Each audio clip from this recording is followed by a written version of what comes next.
Guys, welcome back to the channel. ಹೇಗಿದ್ದೀರಾ ಎಲ್ಲರೂ? I hope ಎಲ್ಲರೂ ಚೆನ್ನಾಗಿದ್ದೀರಾ ಅಂತ ಅಂದ್ಕೊತೀನಿ. ನಾನು ಕೂಡ ಚೆನ್ನಾಗಿದ್ದೀನಿ. ಇವತ್ತು ನಾನು ನಿಮಗೊಂದು ಫ್ರೈಡ್ ಸೋಯಾ ಚಂಕ್ಸ್ ರೆಸಿಪಿನ ಇವತ್ತು ನಿಮ್ಮ ಜೊತೆ ಶೇರ್ ಮಾಡ್ತಾ ಇದ್ದೀನಿ. ಐ ಹೋಪ್ ಈ ರೆಸಿಪಿ ನಿಮಗೆ ಇಷ್ಟ ಆಗುತ್ತೆ ಅಂತ. It is super easy, tasty, delicious ಆಗಿರೋಂತಹ soya chunks fried soya chunks ಏನಾರ ಕಲಿಬೋದು. ತುಂಬ ಈಸಿನೇ, ಹಾಗಾಗಿ ನಾನು ಮಾಡ್ತಾ ಇರೋದು ಇದನ್ನು. ಐ ಹೋಪ್ ನಿಮಗೆ ಎಲ್ಲರಿಗೂ ಇಷ್ಟ ಆಗುತ್ತೆ. ಇದು ನಾನ್ ವೆಜಿಟೇರಿಯನ್ಸಿಗೂ ಕೂಡ ವೆಜಿಟೇರಿಯನ್ಸಿಗೂ ಕೂಡ ತುಂಬಾ ಇಷ್ಟ ಆಗುತ್ತೆ. ಬನ್ನಿ ತಡ ಮಾಡದೆ ವಿಡಿಯೋನ ಸ್ಟಾರ್ಟ್ ಮಾಡೋಣ. ನಾನು ಇಲ್ಲೊಂದು ಸ್ಟೀಲ್ ಪಾತ್ರೆನ ಇಟ್ಕೊಂಡಿದ್ದೀನಿ. ಬಿಕಾಸ್ ಸೋಯಾ ಚಂಕ್ಸ್ನ ಫಸ್ಟು ಬೇಯಿಸಬೇಕು, ಅದು ಗಟ್ಟಿಯಾಗಿರುತ್ತಲ್ಲ, ಹಾಗಾಗಿ ಸೋಯಾ ಚಂಕ್ಸ್ನ ಬೇಯಿಸೋಕ್ಕೆ ಒಂದು ಪಾತ್ರೆ ತೊಗೊಂಡಿದ್ದೀನಿ. ಈ ಪಾತ್ರೆಗೆ ಸೋಯಾ ಚಂಕ್ಸ್ನ ಹಾಕ್ತಾ ಇದ್ದೀನಿ. ಒಂದು 2-3 ಕಪ್ಸಷ್ಟು ಮಾಡ್ಕೊತಾ ಇದ್ದೀನಿ. ನನಗೆ ಎಷ್ಟು ಬೇಕೋ ಅಷ್ಟನ್ನು ಒಂದು 3 to 4 ಕಪ್ಸ್ ಅಷ್ಟು ತೊಗೊಂಡಿದ್ದೀನಿ. ಮೀಡಿಯಮ್ ಕಪ್ಪಲ್ಲೇ ಒಂದು 3 to 4 ಕಪ್ ಅಷ್ಟು ಸೋಯಾ ಚಂಕ್ಸ್ನ ತೊಗೊಂಡಿದ್ದೀನಿ. ಇದಕ್ಕೆ ಈಗ ನೀರು ಹಾಕ್ತಾ ಇದ್ದೀನಿ. ಸೋಯಾ ಚಂಕ್ಸ್ ಮುಳುಗೋಷ್ಟು ನೀರನ್ನ ಹಾಕ್ಕೊಂಡಿದ್ದೀನಿ. ಇವಾಗ ಇದನ್ನು ಕುಕ್ ಮಾಡೋಕ್ಕೆ ಇಡೋಣ. ಗ್ಯಾಸ್ ಆನ್ ಮಾಡಿ ಇದನ್ನು ಕುಕ್ ಹಾಕಿ ಬಿಡ್ತಾ ಇದ್ದೀನಿ. ಸ್ವಲ್ಪ ಸಾಫ್ಟಾಗಿ ಬೇಯಬೇಕಿದ್ದು, ಬೇಗನೆ ಬೇಯುತ್ತೆ. ಒಂದು 15 to 20 ಮಿನಿಟ್ಸ್ ಒಳಗೆ ಚೆನ್ನಾಗಿ ಕುಕ್ ಆಗುತ್ತೆ. ಆಮೇಲೆ ತೋರಿಸ್ತೀನಿ ನೋಡಿ. ಒಂದು 5 to 10 ಮಿನಿಟ್ಸ್ ಆದಮೇಲೆ ಫುಲ್ ಇಲ್ಲಿ ನೊರೆ ಫಾರ್ಮ್ ಆಗುತ್ತೆ. ಚೆನ್ನಾಗಿ ಕುಕ್ ಆಗಿದೆ. ನಾವು ಮೊದಲು ಹಾಕಿ ಸೋಯಾ ಚಂಕ್ಸ್ಗಿಂತ ಸೈಜ್ ಡಬಲ್ ಆಗಿದೆ ಅಂತಲೇ ಹೇಳ್ಬೋದು. ನೋಡಿ ಎಷ್ಟು ದಪ್ಪ ಆಗಿದೆ ನೋಡಿ. ಇವಾಗ ಸೋಯಾ ಚಂಕ್ಸ್ ಚೆನ್ನಾಗಿ ಕುಕ್ ಆಗಿದೆ. ನೋಡ್ಬೋದು ನೀವು ಎಷ್ಟು ಸಾಫ್ಟಾಗಿ ಚೆನ್ನಾಗಿ ಕುಕ್ ಆಗಿದೆ. ಈಗ ಇದನ್ನು ನೀರಿಂದೆಲ್ಲ ಸಪ್ರೇಟ್ ಮಾಡಿಕೊಂಡು ಸ್ವಲ್ಪ ನೀರನ್ನೆಲ್ಲ ಸ್ಕ್ವೀಸ್ ಮಾಡ್ಕೊಂಡಿದ್ದೀನಿ. ಸ್ವಲ್ಪ ಜಾಸ್ತಿ ಮಾಡ್ಕೊಂಡಿಲ್ಲ, ಯಾಕೆಂದರೆ ಒಂಥರ ನೀರಿನ ಥರ ಟೇಸ್ಟ್ ಎಲ್ಲ ಚೆನ್ನಾಗಿ ಬರಲ್ಲ ಅಂತ ಸ್ವಲ್ಪ ನೀರನ್ನ ಸ್ಕ್ವೀಸ್ ಮಾಡ್ಕೊಂಡು ಹಾಕ್ಕೊಂಡಿದ್ದೀನಿ. ಇವಾಗ ನೋಡ್ಬೋದು ಸೈಜ್ ರೆಡ್ಯೂಸ್ ಆಗಿದೆ. ಬಿಸಿ ನೀರಲ್ಲಿದ್ದಾಗ ದಪ್ಪ ಕಾಣ್ತಾ ಇತ್ತು, ಇವಾಗ ರೆಡ್ಯೂಸ್ ಆಗಿದೆ ನೋಡಿ. ಸೋಯಾ ಚಂಕ್ಸ್ನ ಹಾಕ್ಕೊಂಡಿದ್ದೀನಿ. ಮೊದಲೇ ಹೇಳ್ದಂಗೆ ಸ್ಕ್ವೀಸ್ ಮಾಡ್ಕೊಂಡಿದ್ದೀನಿ. ಒಂದು 1/2 ಟೀ ಸ್ಪೂನಷ್ಟು ಅರಿಶಿನ ಪುಡಿನ ಹಾಕ್ತಾಯಿದ್ದೀನಿ, ಟರ್ಮರಿಕ್ ಪೌಡರ್ನ, ಮತ್ತು 1 ಸ್ಪೂನಷ್ಟು ಅಚ್ಚ ಖಾರದ ಪುಡಿ ಚಿಲ್ಲಿ ಪೌಡರ್ನ ಹಾಕ್ತಾಯಿದ್ದೀನಿ, ಮತ್ತು ಒಂದು 1/2 ಸ್ಪೂನಷ್ಟು ಕೋರಿಯಂಡರ್ ಪೌಡರ್ ಸಾಂಬಾರು ಪುಡಿ ಧನಿಯಾ ಪುಡಿನ ಇದಕ್ಕೆ ಹಾಕ್ತಾಯಿದ್ದೀನಿ. ಸ್ವಲ್ಪ ಚಿಕನ್ ಮಸಾಲಾನ ಹಾಕ್ತಾಯಿದ್ದೀನಿ. ನೀವು ಬೇಕಾದ್ರೆ ಇದನ್ನು ಕಂಪ್ಲೀಟಾಗಿ ಸ್ಕಿಪ್ ಮಾಡ್ಬೋದು, ಬಟ್ ನಾನು ಚೆನ್ನಾಗಿರುತ್ತೆ ಅಂತ ಹಾಕ್ತಾಯಿದ್ದೀನಿ ಟೇಸ್ಟು.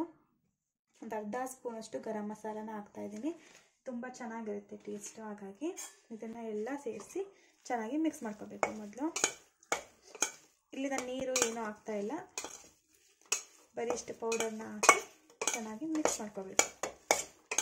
3 ಸ್ಪೂನಷ್ಟು ಅಕ್ಕಿ ಹಿಟ್ಟನ್ನ ಇದಕ್ಕೆ ಹಾಕ್ಕೊಳ್ತಾ ಇದ್ದೀನಿ. ಈಗ ಅದನ್ನು ಕೈಯಲ್ಲೇ ಕಳಿಸ್ತಾ ಇದ್ದೀನಿ. ಚೆನ್ನಾಗಿ ಕೋಟಿಂಗ್ ಕೊಡಬೇಕು ಅದಕ್ಕೆ.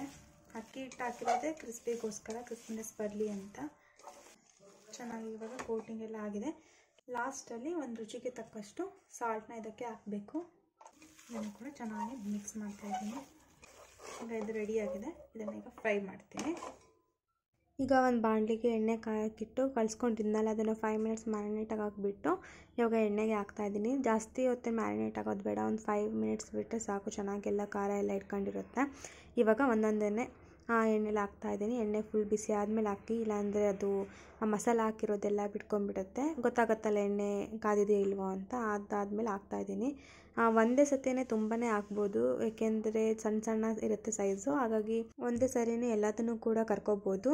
ನಾನು ಕಲಿಸ್ಕೊಂಡಿದ್ದು 2 ರೌಂಡಲ್ಲಿ ನಾನು ಹಾಕಿದೆ, ಆದರೆ ಸ್ವಲ್ಪ ಗ್ಯಾಪ್ ತುಂಬಾ ಇತ್ತು ಫಸ್ಟ್ ರೌಂಡಲ್ಲಿ. ಮತ್ತು ಇದು ಕುಕ್ ಆಗೋಕ್ಕೇನು ಜಾಸ್ತಿ ಟೈಮ್ ಬೇಡ. ಮೊದಲೇ ನಾವು ಬೇಯಿಸ್ಕೊಂಡಿರ್ತೀವಲ್ಲ, ಅದು ಸಾಫ್ಟಾಗಿ ಬೆಂದಿರುತ್ತೆ. ಅದು ಕೋಟಿಂಗ್ ಎಲ್ಲ ಇಟ್ಕೊಂಡು ಸ್ವಲ್ಪ ಕ್ರಿಸ್ಪಿನೆಸ್ ಬರಲಿ ಅಂತ ಕರಿದ್ರೆ ಚೆನ್ನಾಗಿರುತ್ತೆ ಅಂತ ಅಷ್ಟೇ.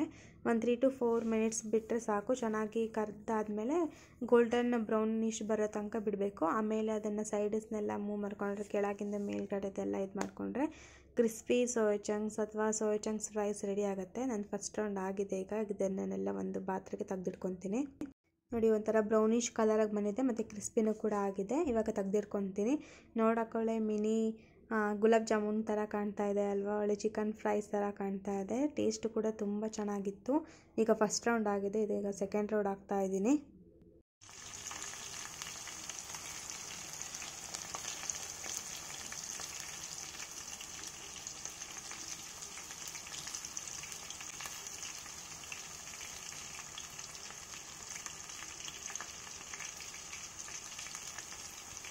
ನೋಡಿ, ಕ್ರಿಸ್ಪಿ ಟೇಸ್ಟಿ ಆದಂತಹ ಕ್ರಿಸ್ಪಿ ಸೋಯಾ ಚಂಕ್ಸ್ ಅಥವಾ ಫ್ರೈ ಸೋಯಾ ಚಂಕ್ಸ್ ಈಗ ರೆಡಿಯಾಗಿದೆ. ಟೇಸ್ಟ್ ಮಾತ್ರ ತುಂಬ ಚೆನ್ನಾಗಿತ್ತು. ಮನೇಲೆಲ್ಲರೂ ಕೂಡ ಇಷ್ಟ ಆಯಿತು. ಟೀ ಟೈಮ್ ಸ್ನ್ಯಾಕ್ಸಿಗಂತೂ ತುಂಬ ಚೆನ್ನಾಗಿರುತ್ತೆ. ಐ ಹೋಪ್ ಈ ರೆಸಿಪಿ ನಿಮಗೆ ಇಷ್ಟ ಆಗಿದೆ ಅಂತ ಅಂದ್ಕೊತೀನಿ. ಇಷ್ಟವಾಗಿದ್ದರೆ ಲೈಕ್ ಮಾಡಿ, ಶೇರ್ ಮಾಡಿ, ಕಮೆಂಟ್ ಮಾಡಿ. ಇನ್ನು ನನ್ನ ಚಾನಲ್ ಯಾರು ಸಬ್ಸ್ಕ್ರೈಬ್ ಆಗಿಲ್ವೋ ಬೇಗ ಹೋಗಿ ಸಬ್ಸ್ಕ್ರೈಬ್ ಆಗಿ, ಪಕ್ಕದಲ್ಲಿರೋ ಬೆಲ್ಲೈಕನ್ನ ಕ್ಲಿಕ್ ಮಾಡಿ. ಇನ್ನು ಮುಂದಿನ ವಿಡಿಯೋದಲ್ಲಿ ಸಿಗ್ತೀನಿ. ಅಲ್ಲಿ ತನಕ ಎಲ್ಲ ಖುಷಿಯಾಗಿರಿ. Have a nice day. Bye.